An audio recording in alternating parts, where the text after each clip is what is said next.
চারপাশে 6টি সহমন্দির থাকবে। মন্দিরটির ইতিহাস।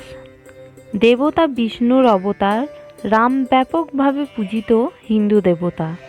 প্রাচীন ভারতীয় মহাকাব্য রামায়ণ অনুযায়ী রাম অযোধ্যায় জন্মগ্রহণ করেন। 16শো শতাব্দীতে মুঘলরা বাবরি মসজিদ নামক একটি মসজিদ নির্মাণ করে, যা রাম জন্মভূমি স্থান তথা রামের জন্মস্থান বলে মনে করা হয়। 1850-এর দশকে এটি নিয়ে একটি সহিংস বিরোধ দেখা দেয়। 1980-র দশকে হিন্দু জাতীয়তাবাদী পরিবার সংঘ পরিবারের অন্তর্গত বিশ্ব হিন্দু পরিষদ অর্থাৎ ভিএইচপি হিন্দুদের জন্য জায়গাটি পুনরুদ্ধার করার জন্য ও এই স্থানে শিশু রাম অর্থাৎ রামলালা নিবেদিত একটি মন্দির নির্মাণের জন্য একটি নতুন আন্দোলন শুরু করে। 1989 সালের নভেম্বরে ভিএইচপি বিতর্কিত মসজিদ সংলগ্ন জমিতে একটি মন্দিরের ভিত্তি স্থাপন করে।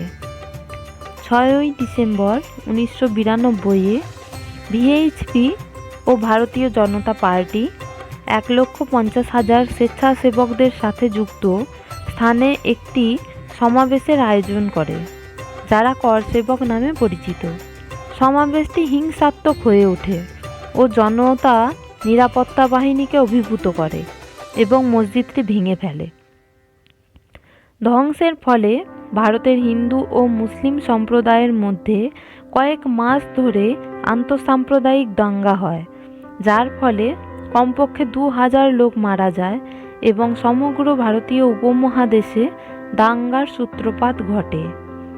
মসজিদ ধ্বংসের একদিন পর অর্থাৎ 7ই ডিসেম্বর 1992 তারিখে দ্য নিউ ইয়র্ক টাইমস প্রতিবেদন দেয় যে পাকিস্তান জুড়ে 30টিরও বেশি হিন্দু মন্দিরে হামলা হয়, কিছুতে আগুন দেওয়া হয় ও একটি ভেঙে ফেলা হয়। পাকিস্তান সরকার একদিনের প্রতিবাদে স্কুল ও অফিস বন্ধ করে দিয়েছিল। বাংলাদেশের হিন্দু মন্দিরেও হামলা হয়। বাবরি মসজিদের প্রতিশোধের সময় এই হিন্দু মন্দিরগুলোর মধ্যে কিছু আংশিকভাবে ধ্বংস হয়ে যায়। 5ই জুলাই 2005 তারিখে ভারতের অযোধ্যায় ধ্বংসপ্রাপ্ত বাবরি মসজিদের স্থানে অস্থায়ী রাম মন্দিরে 5 জন সন্ত্রাসী হামলা চালায়। কেন্দ্রীয় রিজার্ভ পুলিশ বলে সিপিআরএফ এর সাথে পরবর্তী বন্দুকযুদ্ধে 5 জনই গুলিবিদ্ধ হয়ে মারা যায়। যখন গ্রেনেড হামলায় একজন বেসামরিক লোক মারা যায়, যেটি আক্রমণকারীরা ঘেরা প্রাচীর লঙ্ঘন করার জন্য শুরু করেছিল। সিপিআরএফ 3 জনের হতাহতের জন্য দায়ী ছিল, যাদের মধ্যে 2 জন একাধিক গুলির আঘাতে গুরুতর আহত হয়। ভারতীয় পুরাতত্ত্ব সর্বেক্ষণ এএসআই দ্বারা 1978 ও 2003 সালের প্রত্নতাত্ত্বিক খনন প্রমাণ পাওয়া গেছে যে এই স্থানে হিন্দু মন্দিরের অবশেষ বিদ্যমান ছিল। প্রত্নতাত্ত্বিক কে মুহাম্মদ অনুসন্ধানগুলো অবমূল্যায়ন করার জন্য অনেক ইতিহাসবিদকে অভিযুক্ত করেছেন। বছরের পর বছর ধরে বিভিন্ন শিরোনাম ও আইনি বিরোধও সংঘটিত হয়েছিল, যেমন অযোধ্যা অধ্যাদেশ 1993-এ কিছু নির্দিষ্ট এলাকা অধিগ্রহণ। অযোধ্যা বিরোধে 2019 সালে সুপ্রিম কোর্টের রায়ের পরেই সিদ্ধান্ত নেওয়া হয় যে বিতর্কিত জমিটি রাম মন্দির নির্মাণের জন্য ভারত সরকার দ্বারা গঠিত একটি ট্রাস্টের কাছে হস্তান্তর করা হবে। ট্রাস্টটি অবশেষে শ্রী রাম জন্মভূমি তীর্থক্ষেত্র নামে গঠিত হয়েছিল। শহর থেকে কিমি দূরে ধন্যীপুর গ্রামে 22টি মসজিদের জন্য 5 একর জমি বরাদ্দ করা হয়। 5ই ফেব্রুয়ারি 2020-এ সংসদে ঘোষণা করা হয়েছিল যে নরেন্দ্র মোদী সরকার মন্দির নির্মাণের পরিকল্পনা গ্রহণ করেছে। 1980-র দশকে ভিএইচপি জয় শ্রীরাম লেখা দিয়ে তহবিল ও ইট সংগ্রহ করেছিল। দেবতা।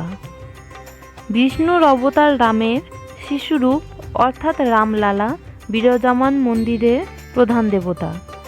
রামলালার পোশাক সেলাই করেন দর্জি ভাগবত প্রসাদ ও শঙ্করলাল।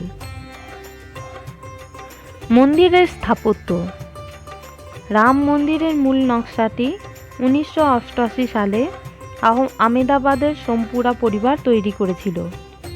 সোমপুরারা সোমনাথ মন্দির সহ কমপক্ষে 15 প্রজন্ম ধরে সারা বিশ্বে 100টিরও বেশি মন্দির নকশা করেছেন।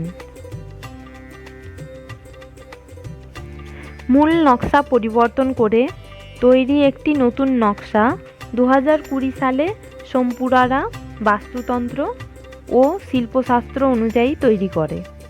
মন্দিরটি হবে 235 ফুট চওড়া, 360 ফুট লম্বা ও 161 ফুট উঁচু। একবার সম্পূর্ণ হলে মন্দির কমপ্লেক্সটি হবে বিশ্বের তৃতীয় বৃহত্তম মন্দির। এটি উত্তর ভারতীয় মন্দির স্থাপত্যের গুজরাট চৌলুক্য শৈলীতে নকশা করা হয়েছে। 2019 সালে প্রয়াগ কুম্ভ মেলার সময় প্রস্তাবিত মন্দিরের একটি মডেল প্রদর্শন করা হয়েছিল। মন্দিরের মূল কাঠামোটি একটি উঁচু মঞ্চের উপর নির্মিত হবে। এটা 3 তলা হবে। এতে গর্ভগৃহ ও প্রবেশের মাঝখানে 5টি মণ্ডপ থাকবে। 3টি মণ্ডপ কুডু, নৃত্য এবং রং, এবং অপর পাশে কীর্তন ও প্রার্থনার জন্য 2টি মণ্ডপ। নগর শৈলীতে মণ্ডপগুলো শিখরা দিয়ে সজ্জিত করা হবে। সবচেয়ে উঁচু শিখরটি হবে গর্ভগৃহের উপরে। ভবনটিতে মোট 366টি কালাম থাকবে। শিবের অবতার 10টি দশাবতার, 64টি চৌসাত যোগিনী ও দেবী সরস্বতীর 12টি অবতার অন্তর্ভুক্ত করার জন্য প্রতিটি কালামে 16টি করে মূর্তি থাকবে। সিঁড়ির প্রস্থ হবে 16 ফুট। বিষ্ণুকে উৎসর্গকৃত মন্দিরগুলোর নকশার জন্য নিবেদিত শাস্ত্র অনুযায়ী গর্ভগৃহটি অষ্টভুজাকার হবে। মন্দিরটি 10 একর জমিতে নির্মিত হবে ও 97 একর জমিতে একটি প্রার্থনা হল, একটি বক্তৃতা হল, একটি শিক্ষাগত সুবিধা ও একটি জাদুঘর ও একটি ক্যাফেটেরিয়ার মতো অন্যান্য সুবিধাসহ একটি কমপ্লেক্সে বিকশিত করা হবে। মন্দির চত্বরটি 107 একর জমির উপর বিস্তৃত থাকবে। প্রথমে 67 একর জমির উপর মন্দির চত্বরটি নির্মাণের কথা থাকলেও তীর্থযাত্রীর কথা মাথায় রেখে পরবর্তীতে তা বৃদ্ধি করে 107 একর জমিতে উন্নীত করা হয়েছে। নির্মাণ। শ্রী রাম জন্মভূমি তীর্থক্ষেত্র ট্রাস্ট 2020 সালের মার্চ মাসে রাম মন্দির নির্মাণের প্রথম ধাপ শুরু করেছিল। যাই হোক, ভারতে কোভিড-19 মহামারী জনিত অবরুদ্ধকরণ এবং 2020 সালের চীন ভারত সংঘর্ষের কারণে নির্মাণ সাময়িক স্থগিত করা হয়েছিল। নির্মাণস্থলের মাটি সমতলকরণ ও খননকালে একটি শিবলিঙ্গ স্তম্ভ ও ভাঙা মূর্তি পাওয়া গিয়েছিল। মুখ্যমন্ত্রী যোগী আদিত্যনাথের উপস্থিতিতে 2020 সালের 25শে মার্চ রামের মূর্তিটি একটি অস্থায়ী স্থানে স্থানান্তরিত করা হয়েছিল। এটি নির্মাণের প্রস্তুতির জন্য বিশ্ব হিন্দু পরিষদ একটি বিজয় মহামন্ত্র জপ অনুষ্ঠান আয়োজন করেছিল। অর্থ সংগ্রহ। মন্দির ট্রাস্ট 55 থেকে 60 কোটি মানুষের কাছে পৌঁছানোর লক্ষ্যে একটি দেশব্যাপী গণযোগাযোগ ও অবদান প্রচার চালু করার সিদ্ধান্ত নিয়েছিল। স্বেচ্ছায় দান 10 টাকা এবং উচ্চতর গ্রহণ করা হবে। 15ই জানুয়ারি 2021-এ ভারতের রাষ্ট্রপতি রামনাথ কোবিন্দ 5,01,000 অনুদান দিয়ে রাম মন্দির নির্মাণে প্রথম অবদান রাখেন। এরপর দেশব্যাপী বেশ কয়েকজন নেতা ও বিশিষ্ট ব্যক্তিত্ব অনুসরণ করেন। এপ্রিল 2021 নাগাদ প্রায় 5,000 কোটি টাকা সারা দেশ থেকে অনুদান হিসেবে সংগ্রহ করা হয়েছিল।